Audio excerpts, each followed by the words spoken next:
This whole Raspberry Pi thing is just too bizarre for words. Is it? What are they doing?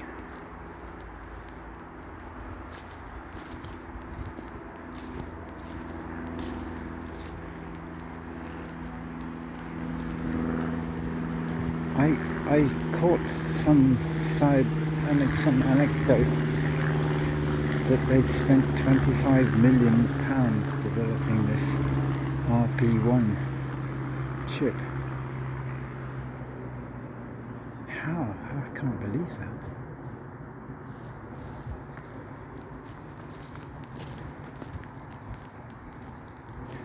Is it all just a pastiche of the early development of Intel or something?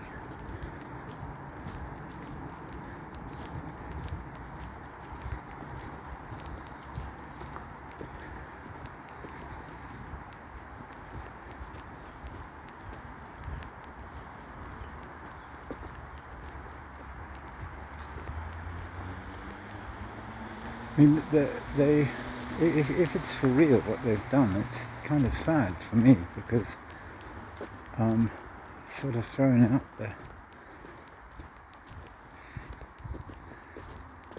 the possibility of doing interesting things with buses.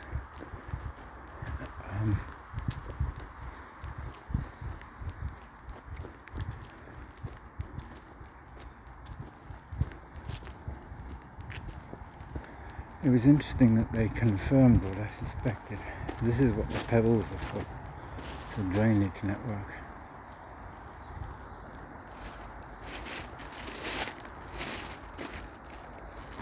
It's to keep this is a quagmire that reappears every time it rains, so somebody's actually thought it through and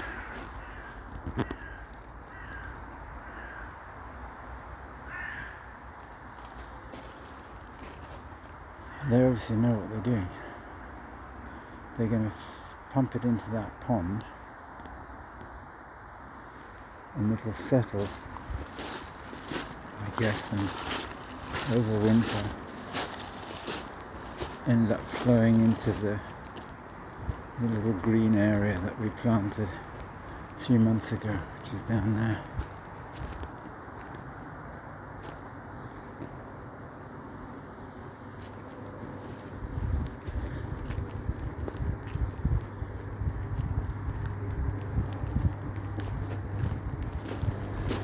But yeah, that confirms what I suspected about the RP2040, was that a lot of that grey goop area is FPGA cells, and so, for example, the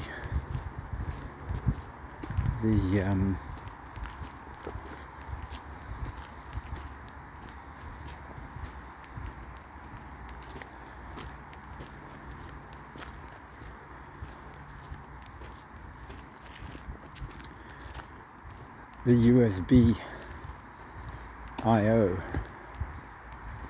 block is a chunk of Verilog or something that they bought from that company that does most of the USB chips.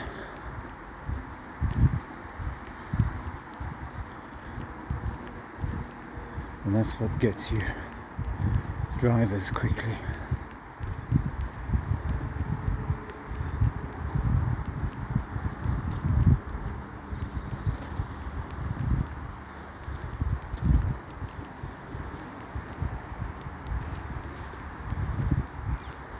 But I'm still interested in implementing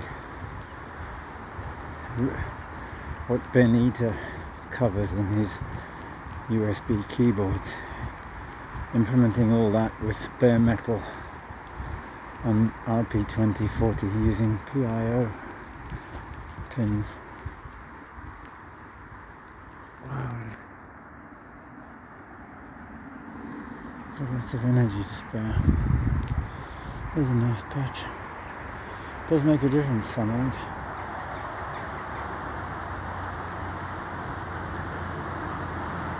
I'm not interested in examining white balance anymore.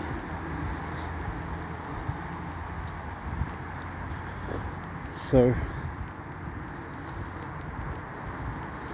yeah, so they have the ability to instrument that stuff.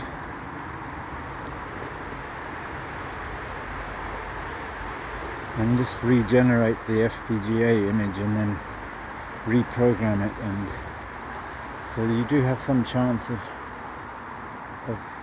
building in other interfaces to check what's actually going on underneath it. That was something I hadn't thought of.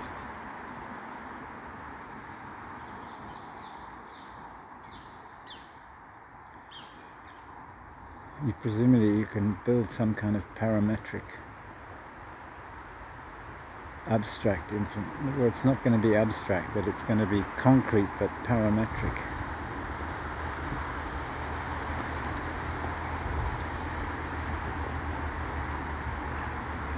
So you can build other signals and potentially even other semantics. And I suppose that's the bit that ought to be scary.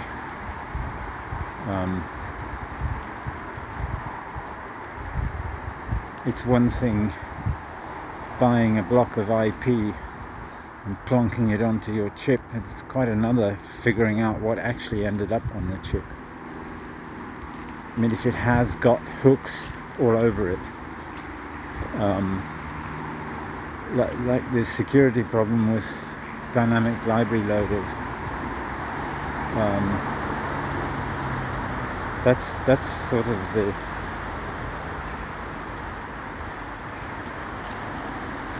the way to subvert this. That's total subversion.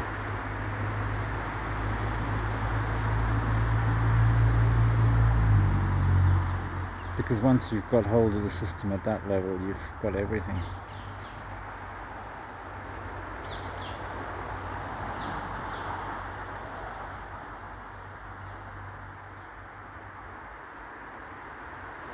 That's why this vintage hardware is important.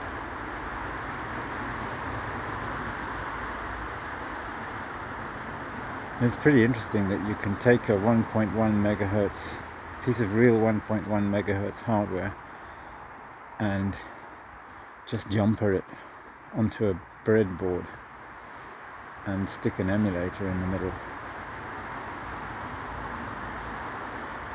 I imagine a couple of Raspberry Pi 2040s could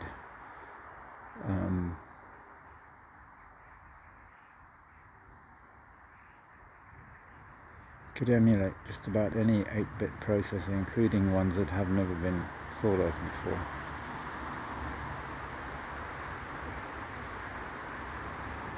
So if you can emulate the CPU and the ROM and the memory, there's no end of stuff you can do with an old 8-bit computer.